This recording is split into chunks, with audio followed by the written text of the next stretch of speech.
Hi, சேதாபுரம் education.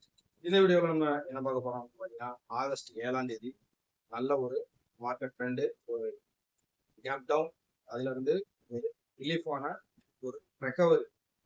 But இது வந்து இன்னும் பாசிட்டிவ் நோக்கி போக போதா இந்தியன் மார்க்கெட்டு, இல்லை நெகட்டிவ் நோக்கி போக போதா? இப்போ நம்ம நேற்றே வந்து ஒரு வீடியோவில் போட்டிருந்தோம், மார்க்கெட் கிராஷ் ஆக போகுதா அப்படிங்கிற மாதிரி.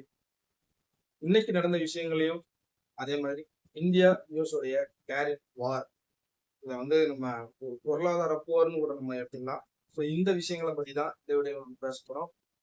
இது வரைக்கும் நீங்கள் நம்ம சேனலை சப்ஸ்கிரைப் பண்ணலாம், சப்ஸ்கிரைப் பண்ணிட்டு பெல் ஐக்கானை கிளிக் பண்ணிக்கோங்க. நாம போடுற உங்களுக்கு அப்டேட் ஆகிறது ஈஸியாக. வாங்க இப்போ நம்ம சப்ஸ்கிரைப் பண்ணுறோம். முதல்ல வந்து இன்னைக்கு மார்க்கெட்ல என்ன விஷயங்கள் நடந்துக்கிறத பார்த்துட்டு அதுக்கப்புறமா டேரக்ட் போகலாம். அதுக்கப்புறமா நம்ம அடுத்ததா ஃபர்தரா மார்க்கெட் என்ன ஒரு மூமெண்டம் கொடுக்கும் அப்படிங்கிறதையும் நம்ம பார்ப்போம். இன்னைக்கு பாத்தீங்கன்னா கிட்டத்தட்ட ஓப்பனிங்ல ஒரு கேப் டவுன் ஆயிடுது. ஃபர்ஸ்ட் 15 மினிட்ஸ் கேண்டில் நல்லாவே வந்து ஒரு ரெக்கவர் கொடுத்த மாதிரி வந்துச்சு. திரும்ப அங்க இருந்து ஒரு திறக்கத்தை இருந்துச்சு. 24,344 அப்படிங்கிறது இன்னைக்கு வந்து ஒரு லோ பாயிண்ட். அங்க இருந்து திரும்ப ரெக்கவரி ஆகி 24,600 வரைக்கும் க்ளோசிங். கிட்டத்தட்ட நான் ரொம்ப நாளைக்கு அப்புறமா இன்னைக்கு பார்த்ததுல வந்து என்னன்னு கேட்டீங்கன்னா, நிப்டி 50யோடைய ஸ்டாக்ஸஸ், அதாவது கான்ட்ரிபியூட்டர்ஸ்ல வந்து பாத்தீங்கன்னா கிட்டத்தட்ட 46 ஸ்டாக்ஸஸ்க்கு மேல, அதாவது கிட்டத்தட்ட 47 ஸ்டாக்ஸஸ் ஒரு பீரியட்ல, ஒரு 12-13 வீக்ல அந்த பீரியட்ல நம்ம பார்க்கும்போது பாத்தீங்கன்னா நெகட்டிவ்ல தான் இருந்துச்சு. கிட்டத்தட்ட ஹெச்டிஎஃப்சி பேங்கும் ஒரு 2-3 ஸ்டாக்ஸஸ் மட்டும்தான் கிரீன்ல இருந்துச்சு. ஐடிசி இன்னொரு ஒரு ஸ்டாக் மட்டும்தான் கிரீன்ல இருந்துச்சு. மீதி எல்லாமே நெகட்டிவ். ரிலையன்ஸ் ஆரம்பிச்சு, அதானி போர்ட்ஸ், அதானி என்டர்பிரைசஸ் ஆரம்பிச்சு எல்லாமே நெகட்டிவ். ஹெச்டிஎஃப்சி பேங்க் வந்து இன்னைக்கு பேங்க் நிப்டியில ஒரு சப்போர்ட்னு தான் சொல்லணும். இந்த இறக்கத்திலையும் ஒரு ஸ்டெபிலிட்டி கொடுத்துருக்கு. பட் ஓவராலா நம்ம வந்து நிப்டியை பார்க்கும்போது இந்த 46 ஸ்டாக்ஸஸ் வந்து நான் உங்களுக்கு வந்து நெகட்டிவ்னு சொல்லியிருந்தேன் இல்லையா? ஸோ இதுல வந்து என்னன்னா, இந்த செல்லிங் ப்ரெஷர் அப்படிங்கிறது ஹெவியா இருக்கிறத நம்ம பார்க்க முடிச்சு. ஸோ இந்த ரெக்கவரி அப்படிங்கிறதுமே வந்து என்னன்னு கேட்டீங்கன்னா, ஒரு ஷார்ட் கவரிங்காக தான் நம்ம எடுத்துக்க வேண்டியிருக்கு.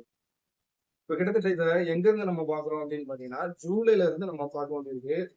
இதை நம்ம எது கூட பொருத்தி பார்க்க வேண்டியிருக்கு அப்படின்னு கேட்டீங்கன்னா, இந்த டேரிஃபோட நம்ம பொருத்தி பார்க்க வேண்டியிருக்கு. ஸோ இந்த டேரிஃபோடைய நியூஸ் உங்களுக்கு பிஃபோராகவே வந்து உங்களுக்கு இன்ஸ்டிடியூஷனலுக்கு தெரியறதுக்கான சான்சஸ் அதிகமாகவே இருந்தது.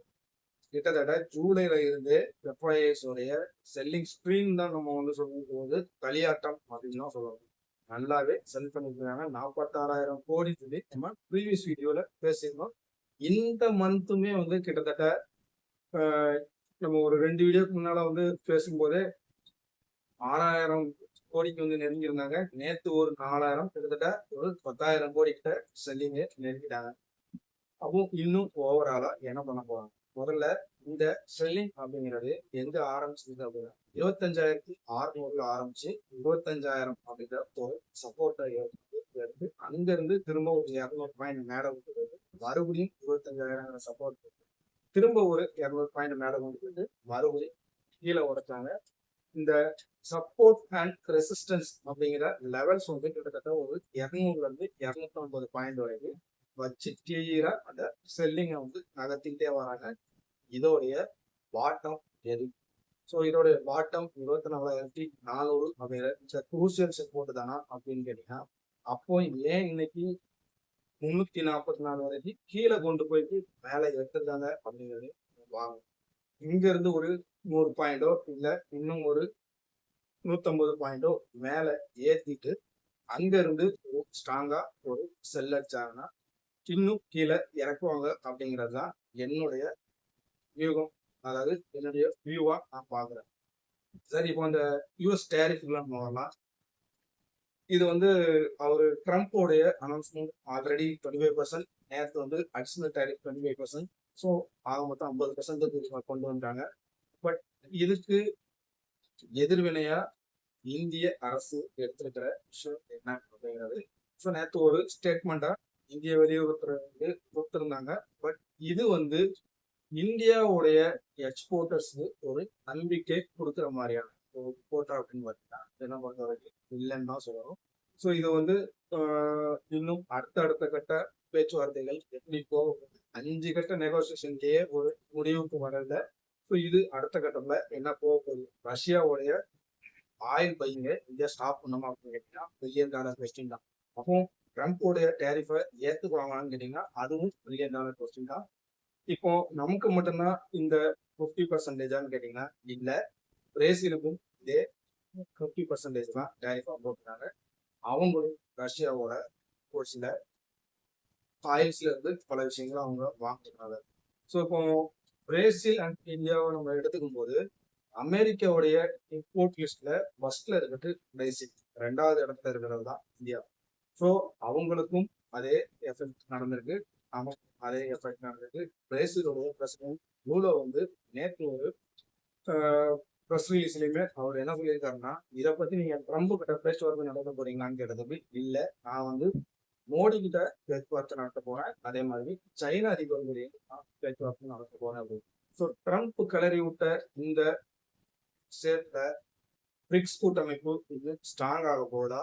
ஏற்கனவே வந்து ஜனவரியில இருந்து ட்ரம்ப்புக்கு தண்ணி காட்டிட்டு இருக்கிறது பிரிக்ஸ் கண்ட்ரிஸ்ல இருக்கக்கூடிய ஒரு சில கண்ட்ரிஸ் தான். கிட்டத்தட்ட US டாலரையும் பிட்காயினையும் வச்சு செஞ்சாங்க. இன்னும் அடுத்த கட்ட நகர்வுகள் எங்க கொண்டு போறாங்கிறதையும் பொறுத்திருந்து பார்க்கணும். ஸோ இந்த கடந்த 7 வருஷத்துல சைனா பக்கம் போகாத நம்ம பிரதமர் மோடி ஆகஸ்ட் 31 அங்க நடக்கக்கூடிய ஒரு ஆர்கனைசேஷன் மீட்டிங்ல கலந்துக்க போறாரு. இதுவும் ஒரு பெரிய விஷயமா நம்ம பார்க்கப்பட வேண்டியிருக்கு. அடுத்த கட்டமா கோல்டை பத்தி வந்து நம்ம நேற்று பேசியிருந்தோம். இன்னைக்கும் கோல்டு ஸ்டெடியா இருக்குது.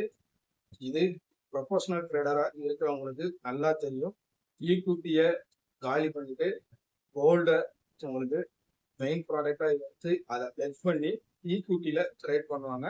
ஸோ அந்த மெத்தடை திரும்பவும் கையில எடுத்திருக்காங்க அப்படின்னா ஒரு சரிவை நோக்கி கண்டிப்பா போக போகுது. இப்போ நடந்துட்டு வந்து ட்ரெயிலர் தான், மெயின் பிக்சர் இனிமேதான் வரப்போகுது அப்படிங்கிறத நம்ம சொல்லிக்கிறோம். ஸோ இந்த இவ்வளோ விஷயங்களும் இன்னைக்கு வந்து நடந்திருந்தாலும் கூட அடுத்த கட்ட அதுவா நம்ம நிஃப்டிக்கான சப்போர்ட் அண்ட் ரெசிஸ்டன்ஸ் பார்த்தீங்கன்னா நிஃப்டி அடுத்த ரெசிஸ்டன்ஸ் அப்படின்னு பார்க்கும்போது 24,810 ஸ்ட்ராங்கான ரெசிஸ்டன்ஸா இருக்கு. அதை பிரேக் பண்ணி மேல க்ளோசிங் நடந்தா ஃபர்தரா பாசிட்டிவா ஏதாவது நம்ம எதிர்பார்க்கலாம். கீழே சப்போர்ட் அப்படிங்கிறது இப்போதைக்கு நம்ம ஃப்ரீயா தான் விட்டுருவோம், பார்க்கலாம் என்ன நடக்குதுங்கிறத. நாளைக்கு ஃப்ரீ மார்க்கெட் வீடியோவோட இன்ட்ராடே சப்போர்ட் அண்ட் ரெசிஸ்டன்ஸ் லெவலை நம்ம வந்து போடுவோம். ஸோ அந்த வீடியோவும் நீங்க பாருங்க. இது உங்களுக்கு ஒரு யூஸ்ஃபுல்லான வீடியோவா இருக்கும். பிடிச்சிருந்துச்சுன்னா லைக் பண்ணுங்க, எங்க சேனலை சப்ஸ்கிரைப் பண்ணுங்க. Thanks for the watch.